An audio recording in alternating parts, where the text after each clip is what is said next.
চলো এখন আমরা আছি রোপওয়ের মাঝে। রোপওয়েতে করে মন্দার হিল দর্শনে উঠছি। এই হচ্ছে আমাদের পিছনের দৃশ্য। ওই যে সেই ঝিলে লক্ষ্মীনারায়ণ মন্দির, ওই দূরে ওটা সেই ঝিল, পাপহারিণী ঝিল। আর আমাদের গন্তব্যস্থল হচ্ছে মন্দার পর্বত। এই পর্বত সমুদ্র মন্থনে ব্যবহার করা হয়েছিল।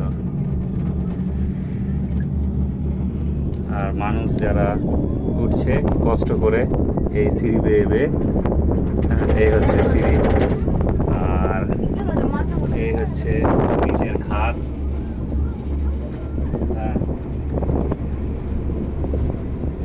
দূর থেকে শহরটাকে দেখা যাচ্ছে, বেশ সুন্দর লাগছে। শুধু আমরাই নয়, ওদিক থেকেও কেউ একজন রিটার্ন করলো, আর এই যে দুজন গেল, এখন উঠছি। এটা একটা বিশেষ স্পেশালিটি হলো এই শিলাখণ্ডটা একটাই পাথর। মানে এই পাহাড়ের স্পেশালিটি, এই পাহাড়টা একটাই পাথরের তৈরি, যাকে সমুদ্র মন্থনে ব্যবহার করা হয়েছিল। ভগবান বিষ্ণু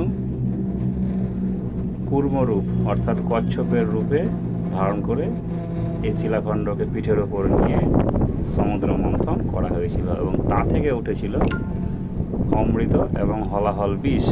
অমৃত নিয়ে দেবতা অসুরের যুদ্ধ হয়েছিল, আর হলাহল বিষটা নিয়ে যুদ্ধ হয়নি। কেন? হলাহল বিষটা যে পান করবে সে মারা যাবে।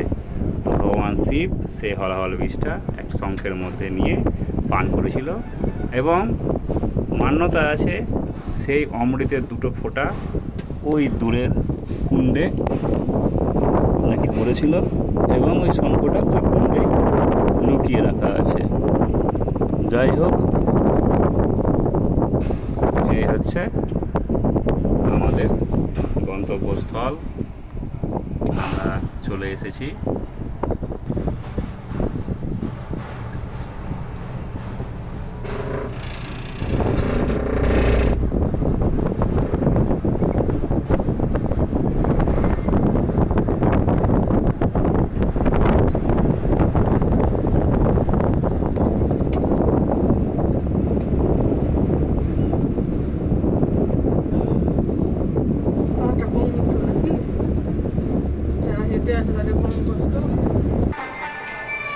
আমরা নামলাম এই রোপওয়েতে, এবার যাচ্ছি।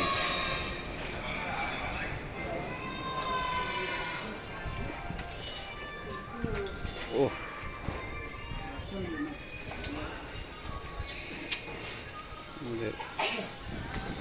গন্তব্যস্থল।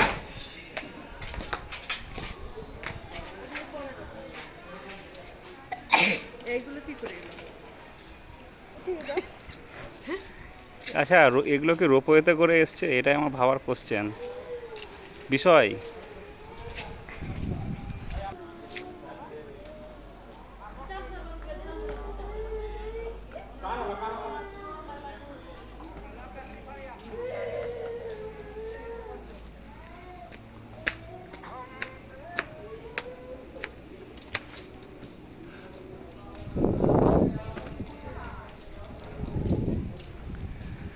ওহ, ফাইনালি আমরা পৌঁছে গেছি মন্দার পর্বতের একবারে শীর্ষে, মানে যাকে বলে মাথায়।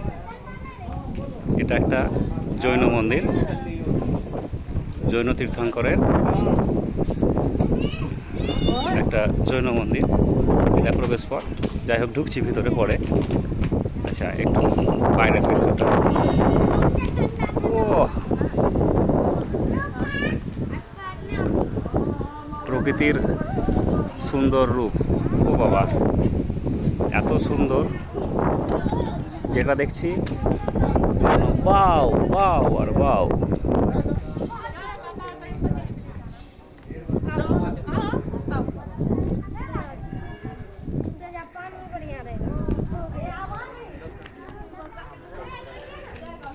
হচ্ছে মন্দার পাহাড়। আর ওই যে দূরে দূরে দূরে দূরে ক্যামেরায় আসছে না, ওগুলো ছোটো ছোটো ছোটো ছোটো পাহাড়, ছোটো ছোটো না হয়তো এরকমই বড় পাহাড় হতে পারে, তবে অনেক দূরে আর মেঘের আড়ালে ঢাকা। ওয়াও! আর ভিডিওটা লং করলাম না, আসছি পরবর্তী ভিডিওতে দেখুন।